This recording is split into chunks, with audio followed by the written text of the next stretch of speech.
At this point in Gnilla's crown, we are working around placing some stitches so that there is a removable stitch marker in them and working a bobble. So I'm at the very last point of that in the round, so I have made 3 bobbles already. So the next bobble is going to look like this. I'm going to knit into the front, the back, the front, and I've turned 3 stitches into 1 stitch. I'm going to go through this rather quickly. If you want to do a slower tutorial on the bobble, I've linked that as well in the pattern. So to work an I-cord bobble, you never see the back of the work and you always just return the stitches to the left-hand needle,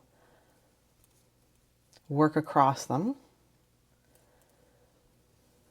This bobble will be worked for 4 rounds of I-cord. So this is my 3rd.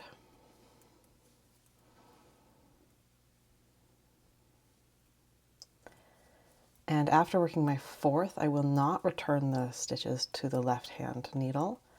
I will do what I think of as sort of the standard I-cord bind off. I'll skip the first stitch, go to the second, hop it up and over, skip the first stitch again, go to the second, hop it up and over, and now I'm back to 1 stitch. I started with 1, now I'm back to 1, and then just making sure that that I-cord doesn't want to go to the back, but pinches down towards the front.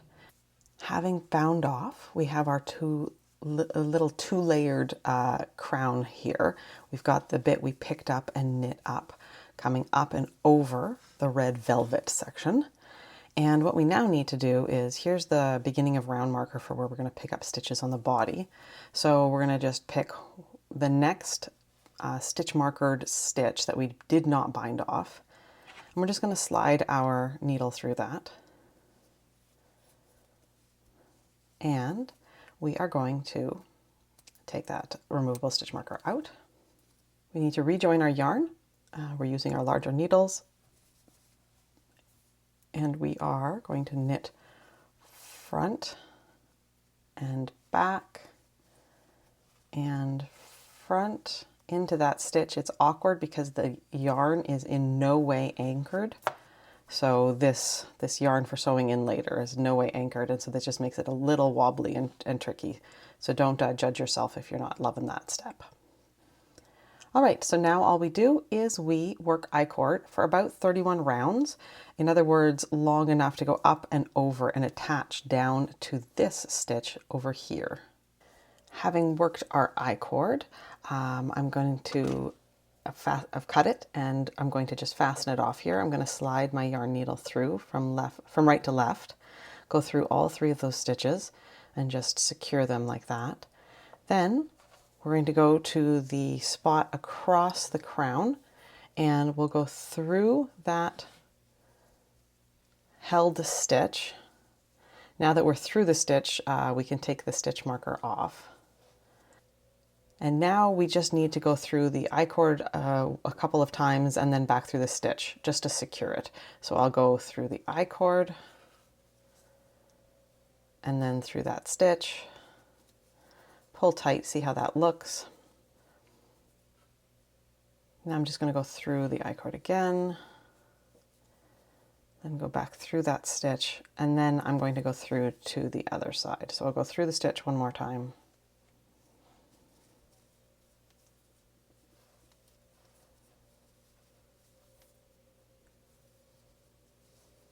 And then I would knot it and weave it in. So to do that, making sure to pull tight so that it doesn't sort of open up on the other side while you're working here. I know everything's a bit crowded, so sometimes we can tug on things and loosen them up again. So I've made a loop, and then I'm going to go through that loop twice, once, twice. I'm going to nudge it closed with my fingernail and thumbnail while pulling on it. And then I can just weave in the ends here. To finish our crown and secure the arches, we're going to take our little I-cord piece here and we're going to double knot it. We're going to pull the ends tight because that pulls it into this adorable little circle.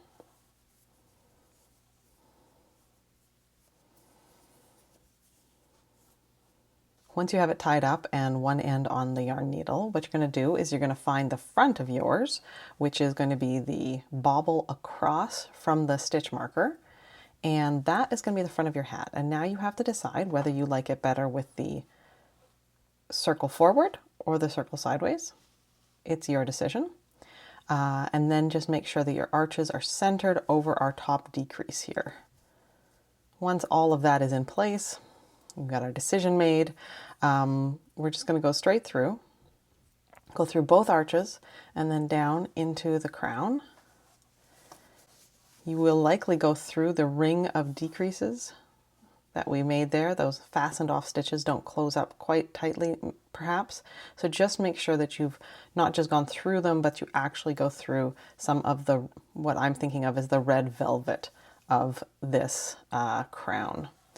Now you've got your other end, and this is where we sort of secure that top decoration and also the arches one more time. So again, find your stitch marker, find the bobble across from the stitch marker, and that will be your center, your center front, that is, and then decide how you want this to be. Once you've got it figured out, whether it's like this or like this, what I'm going to do is I'm going to whip stitch it on each side. So I'm going to just grab a little bit of the arch, a little bit of the decoration. I'll do that in a couple places on either side of the cross of the arch, the two arches there, and flip this over. We'll do something similar there, again making sure that I like where it's headed, where it's with the direction it's facing and the positioning. This is kind of like locking in your positioning, so it makes sense to double check, do I like the positioning that I am locking in? All right, once we've got that, then you can go through, make sure to go down through the I-cord, making sure to hit both arches. And again, we're going to make sure that we go through at least some of the red. And if we don't, we're going to go through and we're going to loop it. I'm going to double knot these now. And then you can use this as an opportunity to sort of lock your arches in place more steadily if you'd like. If you feel like this is maybe not enough, what you can do is you can come up with this yarn, the second end, about, I don't know, half a centimeter away from where the bobble was, and just come up and go down, disguising your stitch so that it looks like the knitting. And then if you do that all 4 points of the crown, so like about here, and about here, that will just lock those arches in. Then you can weave in the ends. Once you're done the crown, if you'd like to block it, I would stuff it with some stuffing or maybe a ping pong ball or something like that and steam it.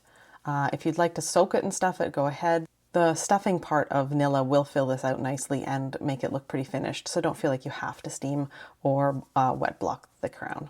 Hope this helps. Happy knitting!